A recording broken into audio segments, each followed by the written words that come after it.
Before vampires were sexy, undead bloodsuckers, they were real people meeting with a cursed fate after death. The undead were a living nightmare for rural villages across Europe and America. Today, I will tell you the historical accounts of real vampires who once walked this earth, and maybe still do.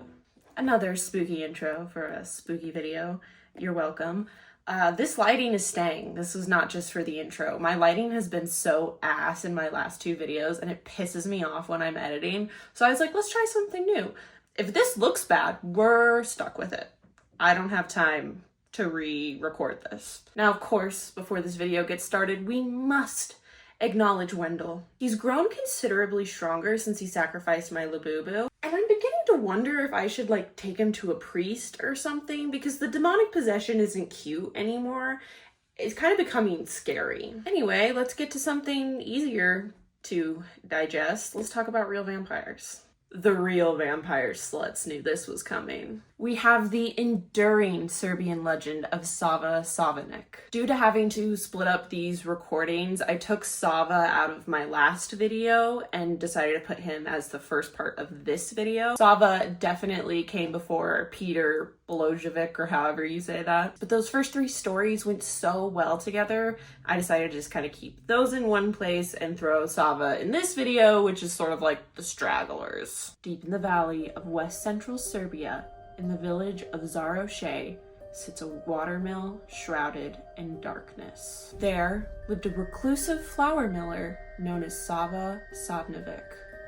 You got it, I said it one more time, that's the last time. He was only visited by people who came to buy flour, and everyone reported him to be really fucking creepy. One day, a customer came to the mill and found Sava dead with red stains around his collar. While leering at his body, the customer saw a yellow butterfly emerge from his mouth and fly away. In Serbian folklore, butterflies represent the soul, so in theory, this is a representation of his soul leaving his body, leaving behind a soulless monster. They buried his body on his land, and for many years, the mill sat empty. Now, many villagers did report seeing Sava at night, but just as sort of like a faraway lurker, not like our other vampire stories. That is until they tried to fill the flour miller position. Every time a miller came, they were found dead with marks on their necks and their bodies drained of blood. Now, you and me immediately use our Sean Spencer skills of deduction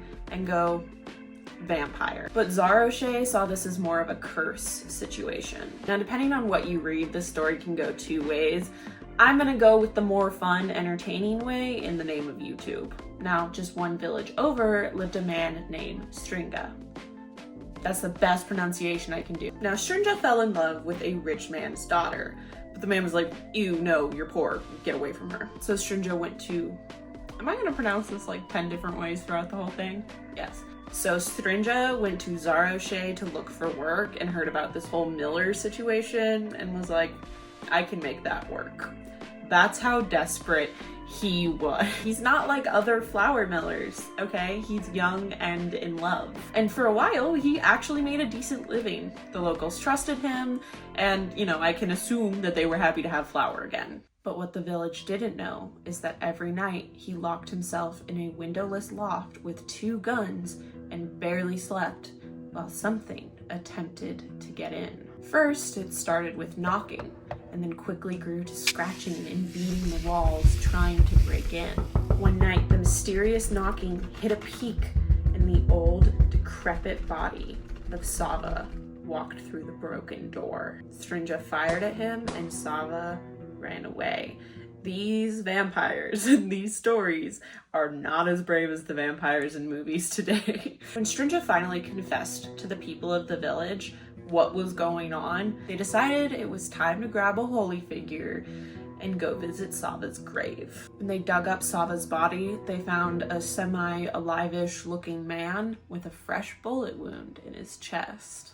They decided the best course of action was to drive an iron spike through his body, and when they did this, he woke up and started shrieking, and with that, let out another butterfly.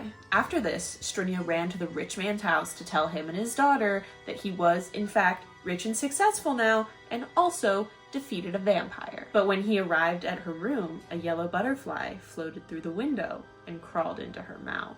When she awoke, she had glowing eyes and sharp teeth, and bit Strinia. Now this story is slightly more interesting than some of the others for a few reasons. For one, the mill is still standing and is like a hot tourist spot in this town. And Sava's like kind of the town mascot, like his picture is everywhere. But the creepiest part is when journalists go to this town and try to talk to them about Sava, the locals take it very seriously. This isn't some urban legend to them that they tell children to scare them. Locals won't go near the watermill at night. So whether this is urban legend or based in truth, I don't know, but I know that they still take it pretty seriously. We start in Exeter, Rhode Island. That's right, we're heading to America now.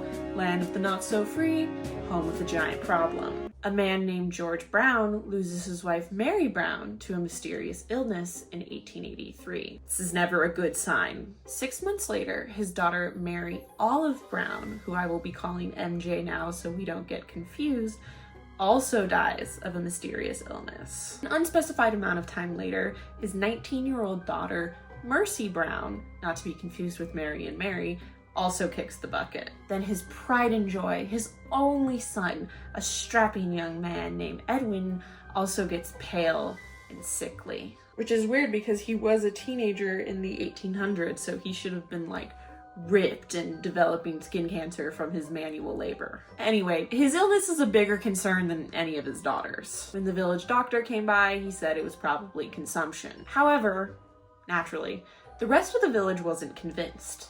Now, these simple village folk knew exactly what was happening. It couldn't be consumption. It was vampires. And that's only because all of the women were dead, so it couldn't be witches. So they did the very calm, rational thing everybody does in these stories and exhumed a bunch of dead bodies. They marched right up that hill to Chestnut Cemetery and exhumed the dead bodies of 3 women. Now, Mary and MJ were all nasty and gross because they have been dead for a long time in the ground. And as I'm sure you can see where this is going, when they dug up Mercy, who had been dead for about 3 months, she was in perfect condition. And when they poked her corpse, which is seemingly what everybody does when they find a dead body for some reason, they found that she was full of fresh blood. Now at this point in my researching, which I've been doing on and off for like 3 years and various videos, I was starting to wonder what we were supposed to be looking for in a decomposing body. I'm sure you can see where this is going too. So like any normal person, I went to Safari and typed in the search bar, hey, what does a dead body look like after being in the ground for 3 months? So I'm gonna tell you about what I saw. This is your official warning if you don't want to hear this. So in the chillest way possible, here's what I saw. The body has begun bloating, mostly in the middle area. Since the tissue is dying, some of the skin has gotten really dark. In the picture I saw, it was really just like on the arms and the hands and kind of the lower legs. Some bone may be exposed depending on the seasons and what kind of bugs could get to it. A sort of soupy situation has developed. So now to me, this sort of begs the question of like, sure, Mercy was preserved, but those other bodies looked horrible. And everybody was really chill about just like digging them up and looking at them. I don't know. I think I'm overthinking this now after looking at those pictures. In a just horrific turn of events, they took Mercy, burned her body, and then mixed her ashes into Edwin's medicine and had him drink it. They fed him his sister. Oh, and he fucking died 2 weeks later anyway, so totally unnecessary trauma for everybody. Did you really think I wasn't gonna talk about the Carter brothers? This is probably the fakest story of them all, but I kind of felt like I had to. Like, if I wasn't gonna talk about the Casket Girls, I had to talk about the Carter brothers. The scene opens on a disheveled 11-year-old girl running through the streets of New Orleans. And she only stopped when she finally found 2 cops and told them her tale. 2 brothers had kidnapped her and many other victims and held them in their apartment to slowly drain and drink their blood. She was only able to escape because her ropes were far too loose because the Carter brothers underestimated this little girl. Now, the cops were suspicious, but agreed to follow her back to the apartment and check it out. However, once they got there, they were met with a scene straight out of a horror movie. Immediately upon entering the apartment, there was the smell of death.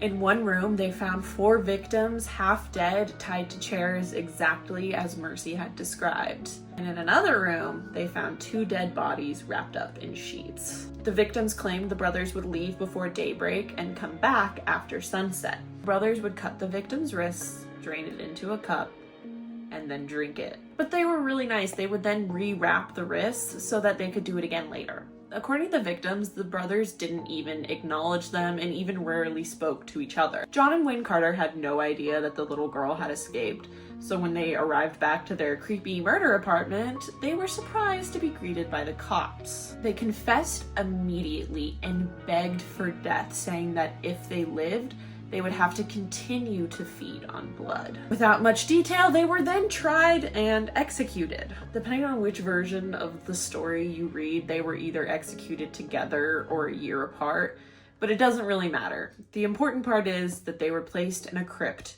together. 2 years later, when the crypt was open, they were gone. The story is most likely not true, but that was fun, wasn't it? While these stories are certainly sensational, I think they reflect what most folklore and myth do: an explanation for the unexplainable. Most of the vampires mentioned here were in small villages and communities that had often endured war and disease, causing anxieties that things like the supernatural and religion could only explain in these underdeveloped rural societies. Especially in the first 5-ish stories, most of these villages had originally a pagan religion, but were starting to change as religion was forced upon Eastern Europe, much like in my last video. This is what preceded the witch trials in America. These stories were really control that they could use to quell their fears in these ever-changing times. If it's a vampire, there's a straightforward way to end this inexplicable violence and death. However, it is notable that vampires came back after dying rather than being killed, so it's kind of a net positive. Unlike my video about witches, which was just like innocent women dying. Instead of focusing on the suffering of innocent women being killed, here we're able to focus on the true fear and anxiety that often drives folklore and urban legends. And that's not to say that there was absolutely no supernatural intervention here. If you know me, you know I would rather walk on the side of belief. It's just to say human nature is to find an explanation for our torment. Are we haunted by undead spirits or unexplainable suffering? Hey, why not both, am I right? Thanks for watching my video. That is the end of Vampires, a fraught 2-part video that was initially meant to be 1 part, but I guess is 2-part now. That is video 3 of October. We have 2 videos left. Next week's is even a mystery to me at this point, mid-September. And the last part is hopefully going to be very exciting. I still haven't recorded it yet, but I will hopefully be doing that soon. If you like this video, like and subscribe. Follow me on Instagram because I've been posting all kinds of shit on there this month. I have so many plans that I'm sure are happening. I'm Clever Hans. I'm probably gonna suck your blood. And I guess that's it.